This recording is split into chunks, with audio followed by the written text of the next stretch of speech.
নমস্কাৰ বন্ধুসকল মোৰ আন এটা ভিডিঅ'লৈ আপোনালোকক সকলোকে আদৰণি জনাইছোঁ।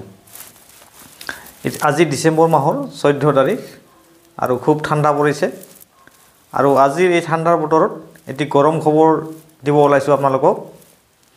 আসলতে খবৰটো দিওঁতে কিছু পলমে হ'ল। খবৰটো হৈছে যে যি আগন্তুক লোকসভাৰ ইলেকশ্যন আহি আছে তাৰে যিটো খচৰা ভোটাৰ তালিকা ইতিমধ্যে প্ৰকাশ পালে। যোৱা 8 ডিসেম্বৰ তাৰিখে অফিচিয়েলি এটো প্ৰকাশ পাইছে। পাব্লিকৰ হাতত যাই পাওঁতে হয়তো 2 দিন পলম হয়। এইবাৰৰ খচৰা যিখন ভোটাৰ তালিকা এইখন অতিকে গুৰুত্বপূৰ্ণ। ওকে হয়তো ক'ব যে ইয়াতো প্ৰতি বছৰত 4বাৰ প্ৰকাশ হৈয়ে থাকে খচৰা ভোটাৰ তালিকা, স্পেশাল সামাৰি ৰিভিজন বা সামাৰি ৰিভিজন, কিন্তু এইবাৰৰ কি বিশেষত্ব আছে বা ইমান ডাঙৰ খবৰ কিয় হ'বলৈ ওলাইছে এইবাৰ।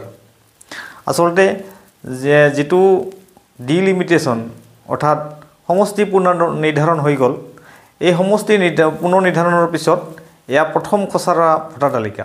আৰু আপোনালোকে আটাই জানে যে এইবাৰৰ ডিলিমিটেশনত বহুত সমষ্টিৰ গাঁও বা ঠাই ইফাল ইফাল হৈছে। এটা সমষ্টিৰ পৰা কিছুমান গাঁও কৰ্তন হৈ অন্য এটা সমষ্টিত গুচি গৈছে। লগতে সমষ্টিসমূহ আগৰ দৰে হৈ থকা নাই, এতিয়া প্ৰতিটো সমষ্টি নতুনকৈ নামকৰণ হৈ গৈছে। ধৰা হওক বঙাইগাঁও জিলাৰ কথা কৈছোঁ। বঙাইগাঁও জিলাত পূৰ্বতে আছিলে 34 নং অভয়াপুৰী আৰু 35 নং অভয়াপুৰী, লগতে 36 নং বঙাইগাঁও।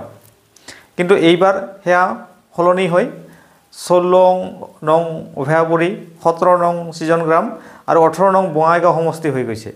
গতিকে আপোনালোকে যদি খচৰা ভোটাৰ তালিকাখন আজি চেক কৰে তেতিয়াহ'লে আপোনালোকৰ সমষ্টিৰ নাম লগতে ভোটাৰ যেটো ভোট গ্ৰহণ কেন্দ্ৰসমূহ সলনি হৈছে।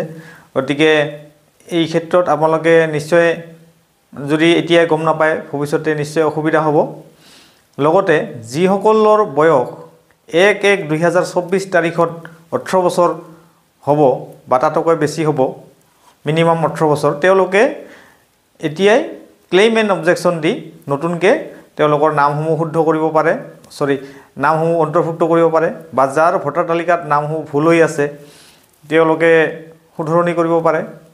বা কোনোবা যদি সমষ্টি সলনি হৈছে, ধৰা হ'ল আগতে এটা সমষ্টিত আছিলে, বিভিন্ন কাৰণত মানুহ বাসস্থান সলনি হৈ থাকে, বিবাহৰ ক্ষেত্ৰত বা অন্যান্য কাৰণত, তেওঁলোকেও অতি সোনকালে আবেদন কৰিব পাৰে।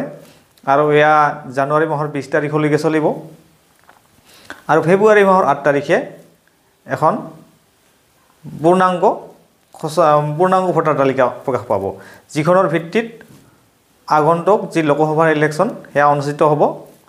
গতিকে আপোনালোকে নিজ নিজ অঞ্চলৰ BLO বা যিজন AER থাকে, বা আপোনালোকে যদি তেওঁলোকক চিনাত অসুবিধা হয় আপোনালোকে মহকুমাধিপতিৰ কাৰ্যালয় বা জিলা আয়ুক্তৰ কাৰ্যালয়ত যিটো নিৰ্বাচনী শাখা আছে তাত গৈ আপোনালোকে নিজৰ নামসমূহ পৰীক্ষা কৰিব পাৰে কিবা যদি ভুল আছে। বা যেটো ভোটাৰ হেল্পলাইন nvsp.in ৱেবসাইট আছে, বা ভোটাৰ হেল্পলাইন বুলি এটা এপ আছে, বা coassam.gov.in ৱেবসাইট আছে, এই আটাইবোৰত আপোনালোকে নিজৰ নামসমূহ বা নিজৰ ভোটাৰ তালিকাখনৰ বিষয়ে বিতংকৈ জানিব পাৰিব। আজিৰ খবৰ ইমানেই। ভৱিষ্যতে এনেকুৱা চৰকাৰী কিছু জাননী লৈ আকৌ আপোনালোকৰ সন্মুখত উপস্থিত হ'ম। মোৰ ভিডিঅ'সমূহ ভাল পালে নিশ্চয় সাবস্ক্ৰাইব কৰিব। ধন্যবাদ।